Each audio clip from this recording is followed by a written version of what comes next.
Welcome to the Amazing Labyrinth, a magical world full of surprises and mysterious places. Your task is to reach all the hidden treasures and creatures, beating the other magicians to it. If you have decided not to quick start the game, you start by choosing one of the 4 characters which will guide you through the labyrinth. If you want to play the game together with several players at a PC, the others also choose a character for themselves. If you want to play the game on your own, the other characters will be virtual opponents of differing strengths.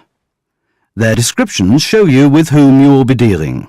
By clicking on the candle, you can choose whether you want to play with or without a time limit. What's special about the Amazing Labyrinth is that it keeps on changing, because an extra labyrinth section is fitted from the edge before every move. You will realize that the wall section can't be fitted everywhere. 16 labyrinth sections are unmovable. You can only fit the section at the arrows. After the labyrinth has been changed in this way, your character moves through the labyrinth to its goal. There are moving goals, like the dragon and the fairy, and fixed goals, such as the treasure chest and the book. As soon as you click on the pile of mystery cards featuring your creature, your next assigned goal will be revealed, and your turn begins. Each player has his own goal, which is unknown to the other player, provided that you cover the stack of cards with your hand, or the other player looks away briefly. The character can move along the labyrinth at will, as long as it moves along paths connected with each other. The candle shows you how much time you have left to complete your move. When the character reaches its goal, the object disappears as if by magic. The corresponding number of points are added to your score. Now try it for yourself. Click on your stack of mystery cards in order to see your current goal. Your goal is the crown, which blinks shortly. Place your labyrinth section so that you're able to reach the crown.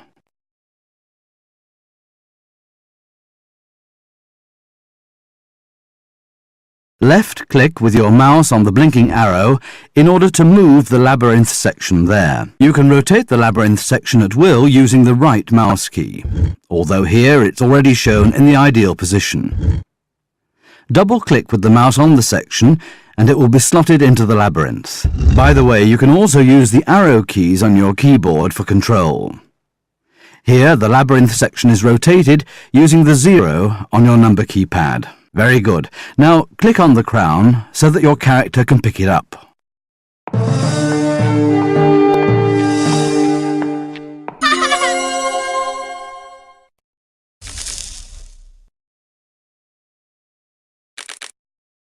After you finish your move, it's the next player's turn. Sometimes it isn't possible to reach your goal in one move. In this case, place your characters in a strategically favourable position. You're bound to make it with your next move. Just like you, your opponent changes the labyrinth to reach his goals.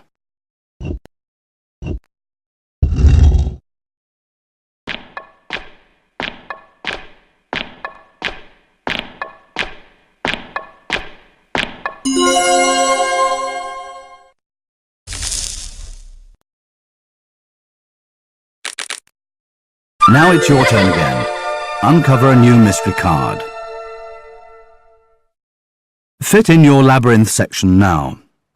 Please observe that you can't place the section in a way that would reverse your opponent's last move. You can use the section to push your own or your opponent's character over the edge of the labyrinth. It will then enter the labyrinth from the opposite side. Try it.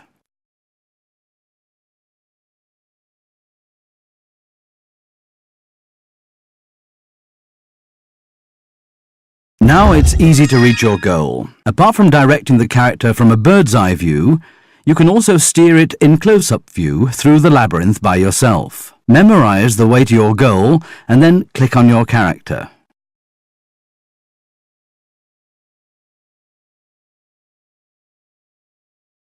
You can now steer your character through the labyrinth. You'll notice that it's more difficult than reaching the goal using the overall view. But you get double the score for each goal reached in this way. If you lose your way, you can always return to the overall view with the F12 control key to regain your bearings. Your score for this goal will, however, no longer be doubled. As you can see, moving goals have to be caught first in the close-up view.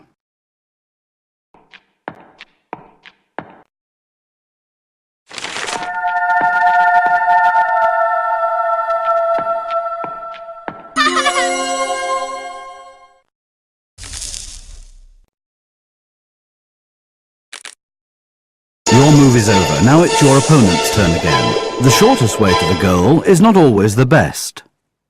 In this case, your opponent has 2 chances to reach his goal. If he introduces a section here, the goal is only 8 steps away. But if he introduces it over here, it will take 12 steps. He chooses the longer path. Because the longer the path to the goal, the higher the score will be. Each field travelled towards the goal earns 20 points.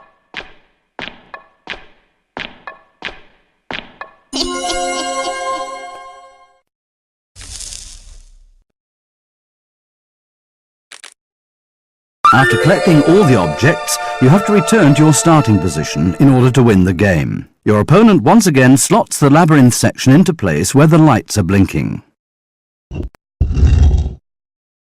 Unfortunately, his path is still blocked. However, you can use the magic wand in the close-up playing mode once during a game to make a wall which is blocking your way disappear and then go through it. But consider it well, because it can only be used once, after which its power is spent. Once you've decided to use the magic wand, right-click with the mouse on the wall in front of you in order to spirit it away. If you don't use the magic wand at all during the game, you'll be credited 100 points. Now you know everything you should know to find your way around in the Amazing Labyrinth.